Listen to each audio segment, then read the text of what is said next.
Welcome to Think Big with Dan and Qasim. Join hosts Dan Melnick and Qasim Masood as they explore big ideas, limitless possibilities, and engage with visionaries, entrepreneurs, and thought leaders who dare to dream big, get inspired, motivated, and find practical tips for personal growth. Think big, dream bigger, and ignite your potential. Welcome to the Think Big with Dan and Qasim. Today, our guest is Travis. Travis, how are you doing today? I'm doing great. Yeah, thank you. Appreciate you having me on. Awesome. Well, Travis, let us know where you live and what you do. So I live in Saco, Maine, right here on the ocean, and I run a video production company. That's awesome. So let us know, as a founder, there's a possibility that you may have a lot of responsibilities. So can you let us know how many hats you are wearing at this point? It's a lot. Yeah, especially with video, there's so many different aspects because, on one hand, you're running a business. So you have all the normal things that come along with running a business. You've got, being a leader for your teams. You've got all the administrative work that comes along with running a business. You've got sales, marketing, all of that. But then on the other side, you have the creative element. So there's actual like strategy. We're like a full service video production company. So if you come to us and you're like, hey, we want to do an ad or a brand story video, we're going to actually provide like the strategy behind that. So there's all of that, preparation and strategy. Then there's the actual production and actually, creating the videos or the photos. And then there's post-production. And so within production, there's, just video itself is like a lifelong pursuit, even if you've been doing this for 10 plus years, you're still learning every day. And post-production is the same. Editing, there's always more to learn with editing. So yeah, I think you wear a lot of hats, especially in this industry, because it's all of the different elements of actually running a business and growing a business with the added creative element as well, and kind of always improving that aspect of the business. That completely makes sense. Awesome. So, Travis, just to understand a bit more, can you guide me? Who are your ideal clients? Ideal clients. Yeah. So we work with a wide range of industries. What we really focus on is creating like high quality marketing and branding videos, story-based marketing branding videos. So things like brand story videos, commercials, social media, basically anything where we can tell the story of your company or your brand and help you grow your brand, make more money, recruit good employees, all of that stuff. So we really focus on the actual kind of niche of like the service that we offer, which is like doing high quality storytelling for companies, nonprofits, that sort of thing. So those strategies that we use really apply to any industry for the most part. So we work with a wide range of industries. Right now, I would say our number one industry that we work with is nonprofit organizations. And the reason for that is that the type of video that we do, the kind of storytelling is just very like impactful for a nonprofit. So we do a lot of that. But don't you think this may have some impact on your revenue as well? Because obviously NGOs, most of the time, NGOs are, maybe you can say like the nonprofit organizations, they don't have that much budget for this sort of work. Yeah, that's something that you actually might find like kind of interesting. That's what I would have thought at first as well, but it's not always the case. So with nonprofits, it's a little bit different. There's just there's a big swing there. So like a lot of nonprofits might have no money, all volunteer, based, but a lot of nonprofits do have money for marketing. And where that usually comes from is through grants and fundraising. So for instance, there might be a big initiative that a nonprofit is doing, and one of the things that's needed for that initiative is marketing. And that all gets written into like the grant that they're getting. So maybe they're getting like a, big, $500,000 grant. And then a certain portion of that gets written into the grant for marketing because it's essential for this initiative to be successful. And that's kind of like what we help with. Like I'm often even involved a bit in that process where, we're talking before the grant even happens and I'm creating proposals and kind of helping, get everything that they need together for like the marketing area of their grant. So it really just depends, if you're reaching out to nonprofits, obviously there's going to be a lot that don't have any budget, but certain nonprofits and certain projects that certain nonprofits do actually do have like a marketing budget that can be pretty pretty decent. That makes sense, and that's interesting as well. Awesome. So, Travis, obviously, every business do have competitors, and I'm sure you must have competitors. So, what makes you different? Like, what is in your company that sets you apart from the market? Yeah, I kind of think of it like this. In the video industry, there's kind of three different main buckets. You've got on one side, you've got like a videographer or like a person with a camera. That's going to be like, just a kind of a freelance shooter. That's generally like if you're working for a business, they're going to say, hey, we need you to go to this event. Here's your shot list. That's kind of on one side. And then on the other side is like a big agency. So, you can think of like big advertising agencies in Los Angeles or even, Hollywood agencies. And that's kind of the complete flip side of that. They've got a big team. They've got like probably a big office. They've got a lot of full-time employees and they do whatever they do really well at the highest level.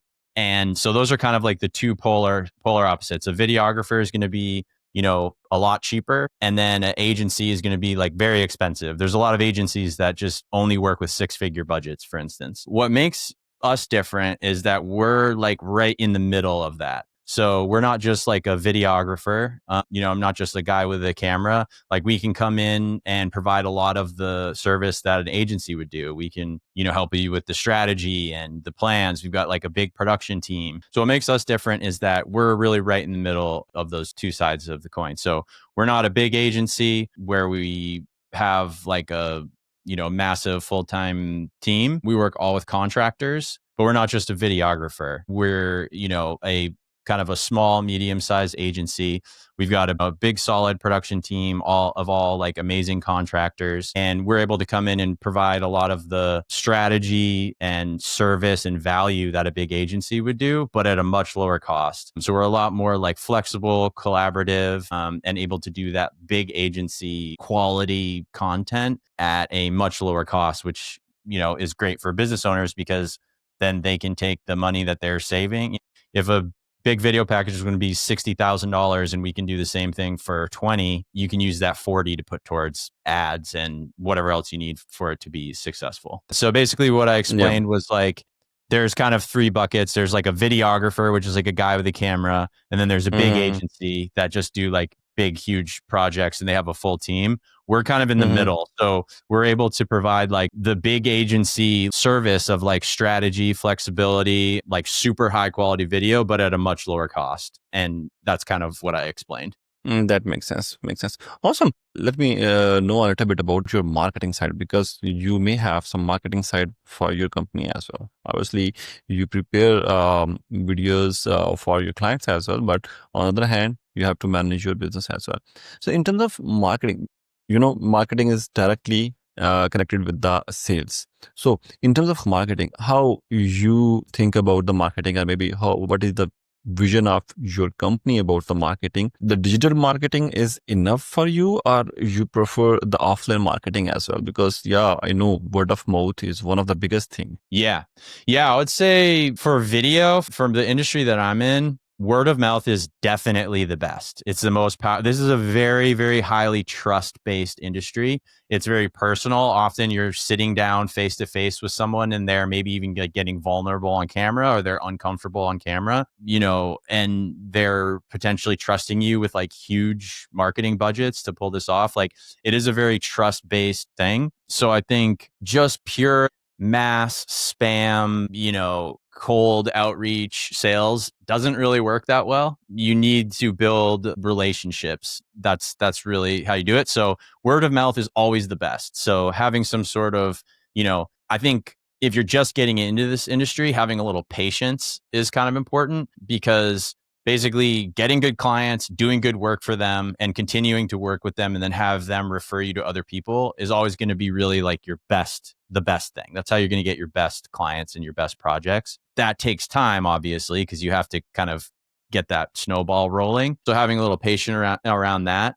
And then in terms of like sales outreach, I pretty much primarily right now just use LinkedIn for like sales for my like outreach, because LinkedIn is just a lot better at developing relationships over time. I'm not really like hitting people up and just sending them like an offer or something like that. I'm like connecting with people, talking to them, posting content, getting to know them a little bit, interacting with them on there, and just trying to be like a real authentic person and build a relationship. And then maybe 3 months later, they have a project pop up and they think of me. That has worked really well. Instagram, I use Instagram, but I use Instagram more for building like a personal brand. So, I post my work on there. I post kind of like, examples of my work, kind of behind the scenes stuff. I'll post like stuff about my personal life, traveling, like all these different things like that. And so what I use Instagram more for is like leads or clients that I've connected with, kind of getting to know me more. So that's really what I use it for. Instagram, like everybody in the world has an Instagram. So there's a lot of people on there that might want to work with you, but they don't necessarily have budgets that fit for like full high quality video production. That makes sense. In Yeah. fact, Instagram is more like for personal branding, and LinkedIn is more like a serious market for the clients, for hunting clients or the work. Yeah. Yeah, exactly. But yeah, for everything, I definitely focus on like not like hard sales or just like sending people pitches. It just doesn't really, you're not going to get really good clients in video by doing it that way. So we really just focus on the long game and building actual real relationships with people and then working with them if they want to work with you. And if you do that at scale, it can work well. So in terms of, again, if we talk about the clients, in terms of clients who are more eligible clients for you, in terms of like the team size or the company size or maybe the revenue size, because there's a possibility that everybody cannot afford you. So how it works for you? Yeah, I would say like if I were to summarize it or sum it into like one thing, which is what I love about LinkedIn, it's that if they have a marketing department, then they're a client. So think about any company that doesn't have a marketing department, and then think about any company that does have a marketing department. That's really the differentiator there. And what's good about LinkedIn is you can search by like job title. So really I'm looking to like connect with marketing directors, marketing managers, CMOs, that sort of thing, because those are first of all, like the decision makers, but it also means that company has a marketing department. Marketing is one of those things where like, if you have a marketing department, it kind of means you're at a certain level. That would be kind of like one of the first things to go if you were to like keep scaling down on a business. Everybody's going to need like a bookkeeper and an accountant and, like a salesperson. But like marketing kind of means you're at like a certain level. And it also means that there's marketing budgets and you're used to spending money on marketing. So that's really like the one kind of determining factor, I would say, for like who we're reaching out to. And in terms of nonprofits, it's like the most important one, because if a nonprofit has a marketing department, then it's obvious that they have marketing budgets and that marketing is an important part of like what they do. There's certain nonprofits where like they don't really need to market. They're just kind of doing what they're doing. And it might, but there's certain nonprofits where like marketing creates more impact. So they have money that goes towards it. That completely makes sense. That's easy. In fact, it is pretty easy to understand if someone is eligible or not. Got it. Well, Travis, every day entrepreneurs faces a new challenge, and I'm sure you must have faced many challenges. But after the research, we found that many companies, many businesses just shut down because they are not able to cope up with the challenges. But again, challenges are the part of the game. So have you ever faced any interesting challenge that you can share with us? And if you can let us know how you were able to address it, this will be a plus. Yeah, totally. Yeah, I mean, I haven't run into any like, there's no like kind of one like, oh, this was this crazy challenge that I overcame. I think the biggest challenge that I've dealt with is just kind of an ongoing challenge, which is like growing a business in general. Like, I start out in this industry and I'm just kind of a videographer, making videos. But then if you want to, you can only make so much money doing that. If you want to grow, you have to shift over to like being a business owner. And so I'd say like that was kind of like the first challenge. And that's really like the main challenge that I've, kind of faced and gotten over the first hump of it. And then, you start like running a legitimate business. And then if you want to scale more, there's a whole other challenge. So I would say that's really the biggest thing. Like when I shifted my kind of mindset and my focus from just being a videographer to being a business owner and all of the things that come with actually running a business, that was probably like the first challenge, and just learning how to do all of that.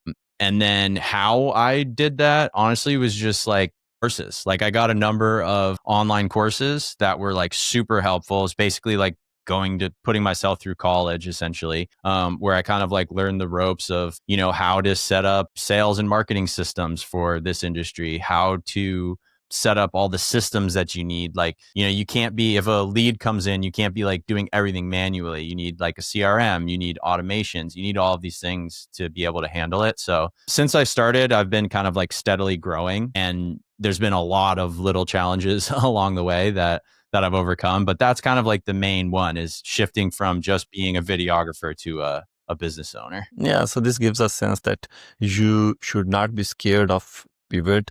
And on the other hand, if you are doing some precautionary measures, this can reduce a lot of challenges.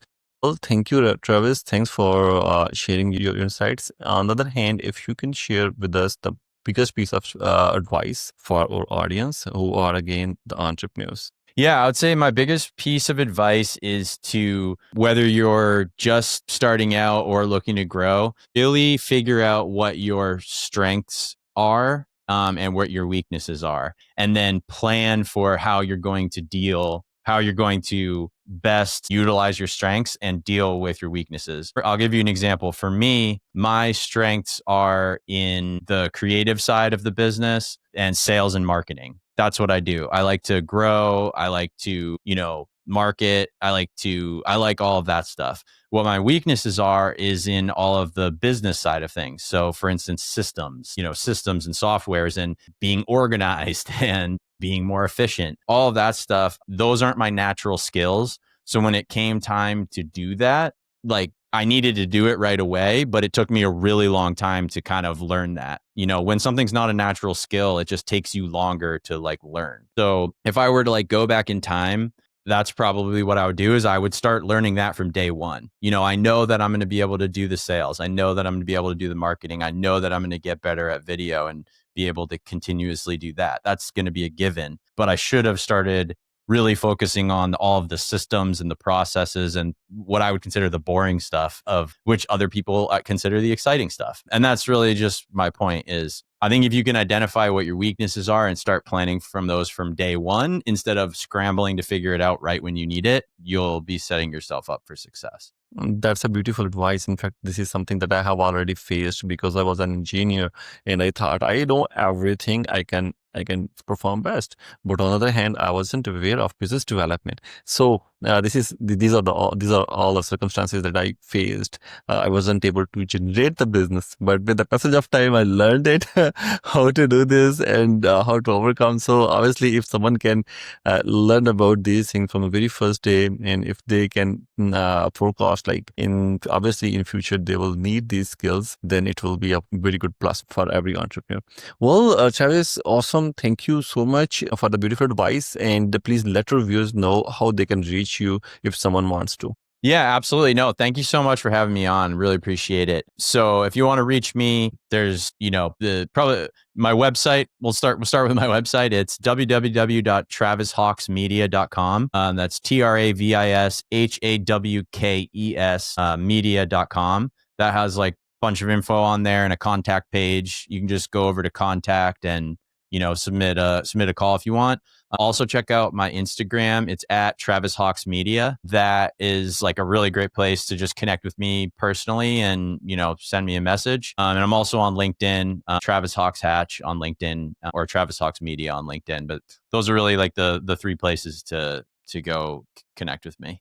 Got it. Thank you. Well, Travis, a huge thanks for sharing your views and for sharing your exposure with us.